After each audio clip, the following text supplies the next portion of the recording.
Everyone talks about following your passion. And it's extremely important. There's actually scientific evidence that proves that passion is contagious, that it is a deciding factor in influencing others. Passion particularly matters for millennials. Whether you love us or hate us, and it isn't us, I am a millennial, there's a lot of us coming into the workplace. 80 million to be more specific, with $200 billion in spending power starting in 2017, and $10 trillion by the end of our lifetime. And as I said, passion particularly matters for us. 77% of connected millennials state that they chose to work at a company because of the company's sense of purpose or passion. In terms of solving a world problem, second P, you'll catch on, 64% of millennials say it's a priority for them to make the world a better place. And in terms of profits, third P, I think we all know that we would not have the financial ability to follow our passions or solve a world problem in an effective way. Melissa Cardon, a brilliant woman who coined the phrase entrepreneurial passion, states that passion catalyzes full-blown emotional experiences complete with engagement of brain and body responses. That it is a positive, intense feeling that you experience for something that is profound and meaningful for you as an individual. So as noted, passion is important, but it's only one ingredient in finding happiness. Some people have a financial safety net to fall back into and can follow their passion blindly, and that's wonderful for them. I was lucky enough to be born into a fairly wealthy family with fairly normal circumstances and who are fairly normal at best. If you met them, you'd probably say otherwise, but I'll use that for the talk. And I have been extremely passionate since pretty much birth, but it really started coming out at the age of 3. I'm not 3 here, but you'll understand why this picture exists. Every single morning, my mother recounts, I would wake up in my diaper, I would line my stuffed animals on my stairs, and I would make sure they were all comfortable in their positions. Kind of like what I'm doing right now with all of you. Once I knew that they were comfortable, I would take out my green hippo piano, and there I would start my performance. Party for friends, this is my party for friends. I was so passionate about building community. I actually ended up singing this so much that I'm pretty sure the only people that wanted to keep hearing me sing this were my stuffed on animals who had sewn-on ears that couldn't hear anymore. I did this every single day for a year, which I think is a critical lens into who I am at my very core. Someone who is extremely passionate about connection and about building a community of diverse groups of thinking. There was tons of different stuffed animals at my party. This actually was 2 years ago, so my friends, very coincidentally, didn't even know that story, dressed up like stuffed animals on my birthday. So it really did follow me throughout my life. As I got older, no one could stop me from my constant chatter. In 2nd grade, I completely lost my voice. I wasn't sick, I actually just spoke that much. I had to go to speech lessons to learn how to breathe properly. I was told that if I didn't slow down with my talking, I would literally talk myself out of a voice.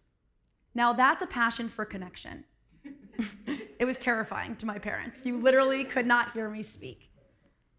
Everything changed, however, when I was 16. The economy took a turn for the worst, which also had a pretty negative effect on my family. It forced us to move into 3 different towns in 2 years, really starting our life completely over.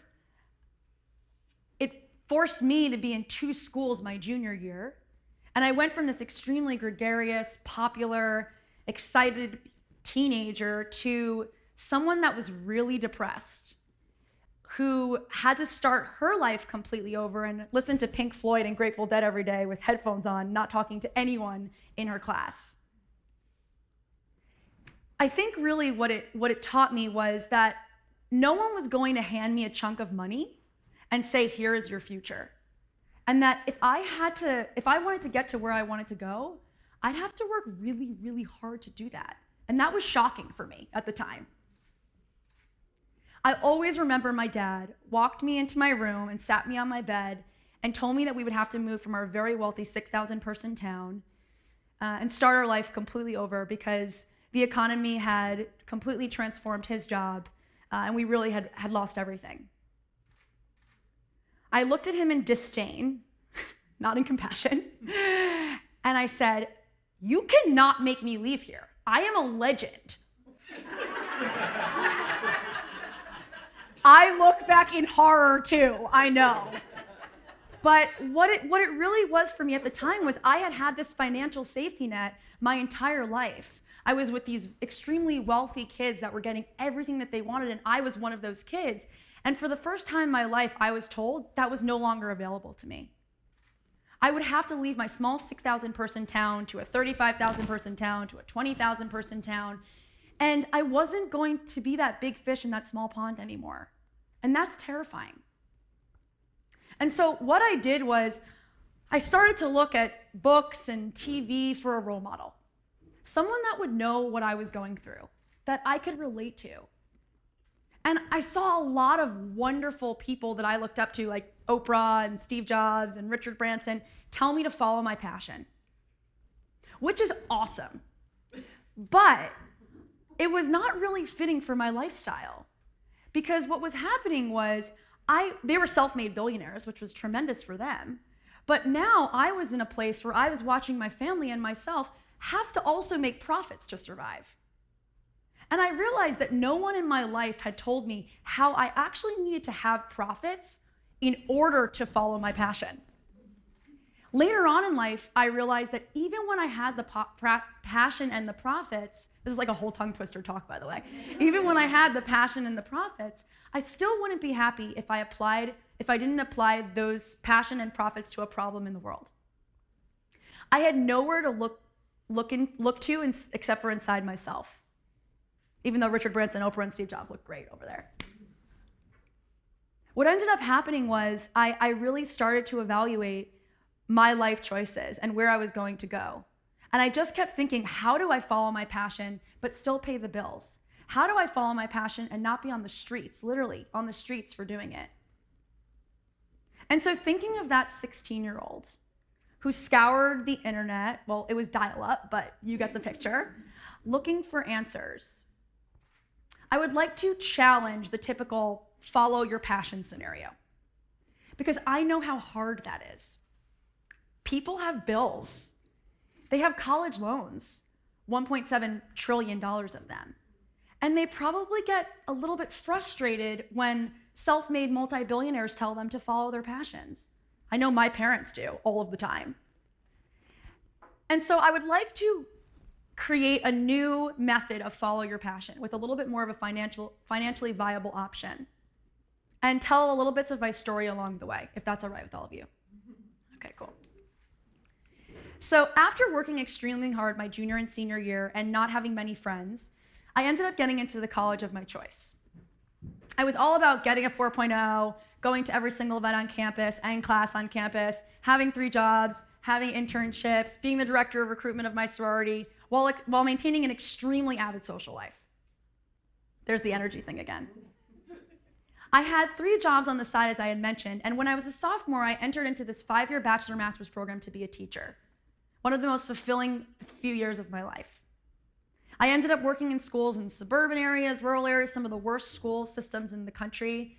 And, while it was an incredible experience, I ended up also throwing parties in New York City on the side to make extra money, but also to maintain this lifestyle I so coveted from this rich life that I had prior. After graduating and being given the so-called freedom to follow my passion, I started taking a path that I really didn't think I would take. I started to be obsessed with living in the world of profits. I wanted to be like my rich friends. I wanted to be going to the Hamptons. I wanted to be going to the coolest places, the coolest parties, the best spots in New York City, really leaving that person behind that was the teacher. I was passionate about connection, as I mentioned, and so it actually did follow my passion. I wanted to build community. I wanted to connect, but it was a little bit of a misguided version of that passion.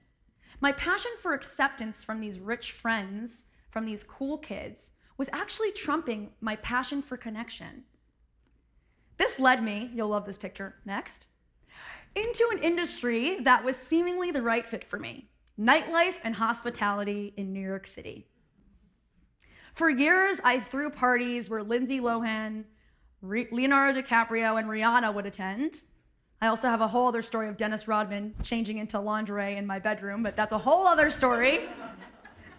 His own lingerie, by the way, I just want to mention that, which was one of the final straws. And while on social media my life looked awesome, there was this huge gaping hole in my heart, and I didn't know what it was. The passion was there. I was connecting, I was building community, I was rising the ranks at this premier hospitality company. The profits were there, but there was this missing piece. And one of my biggest things that I would say is I hope that everyone gets a chance to be a teacher at one point of their lives, because once you see your impact on a child's life, you can't really forget that you can make a difference in the world.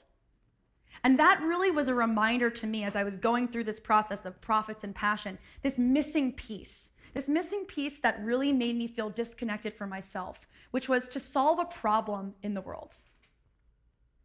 What happened next is something that I don't think many people talk about, because I was in this job, seemingly happy. I was passionate about what I was doing. I was having all the profits. And when I realized I needed this shift, I couldn't leave my job. A lot of people don't talk about that. Usually the story is, I was in this job I didn't like, so I became passionate, left, and then started this multi-billion-dollar company, and here I am today. I couldn't do that because I had bills, and I was living in New York City, where you pay $5,000 for a shoebox to live in. And so what I started to do was create a process for myself to really identify these 3 Ps in my life and move them forward. I started asking myself, what am I good at? I was good at connecting, at galvanizing people, at educating, at inspiring. I then started asking myself, what are the resources available to me right now?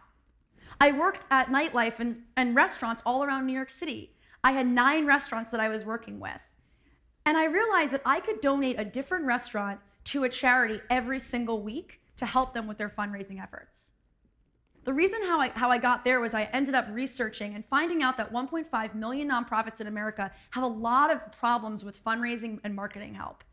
And so I said, how do I use my current resources available to help with nonprofits, but not necessarily leave my job behind? I was passionate about building community and started doing so for these organizations. I was helping with the profitability of my restaurants because they were empty every single week during these certain times, and I would put nonprofits there. And it allowed for me to use my passion to solve a problem in the world while still maintaining profits. Here actually is a picture of a nonprofit music festival that I ended up producing, because I started to say, how can I even go bigger? How can I use the brands that I'm working with to give back to the world? Everything I had available to me, I didn't leave my job. Everything I had available to me, I started to apply to a bigger problem in the world. I did this for 2 years. I beta tested this model, if you will.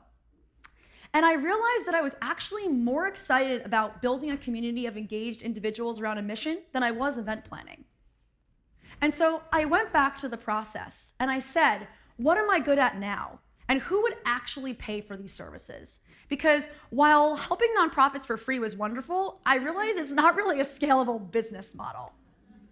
So I got to working around who actually would pay for this. People that I had met over the 2 years of really giving myself to the world. And I realized that there were some people in my network, one of which was starting this crazy project in downtown Vegas, that needed help galvanizing a group of individuals around a mission or intention.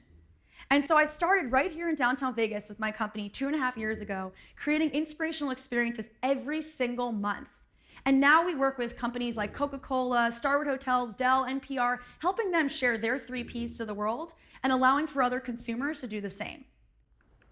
Now, here's the thing about the 3 Ps. It's not just for huge companies. This can be for an employee, a CEO, a consumer. It could be for a corporation. It could be for you and your individual group of friends. This is my friend Dan, who I'm dedicating this talk to. He was the craziest of adventurers. He traveled to Myanmar and stole gold and went all the way to Everest twice. He worked at Google, but realized that he loved adventure. And so what he started to do was he created something called Google Adventures, where he actually went to the top of the most exotic locations and created Google Maps for people to be able to actually see more about these locations. He ended up passing away on Everest during the earthquake in Nepal. But I believe that get emotional. But I believe that he was the epitome of the 3 Ps. Someone that followed his passion, helped Google increase their profitability, and solve the world problem all 3 at the same time. Or my friend Danielle. She has a marketing and PR background for 10 years and ended up at NPR. She really wanted to engage a group of millennials around an intention, and so started something called Generation Listen within NPR to help engage millennials around public radio.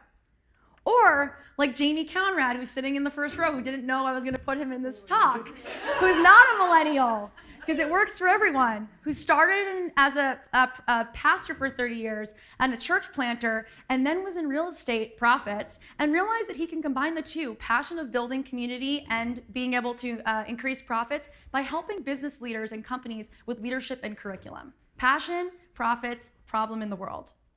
And so maybe you're at a bank and you love health and wellness, so you start a running group and help your company become more healthy. Maybe you don't even have something as big as that. Maybe you just start a blog, or maybe you volunteer and bring your kids along with you. But I believe that if we follow the 3 Ps, you will be happier and more productive in your workplace and your life.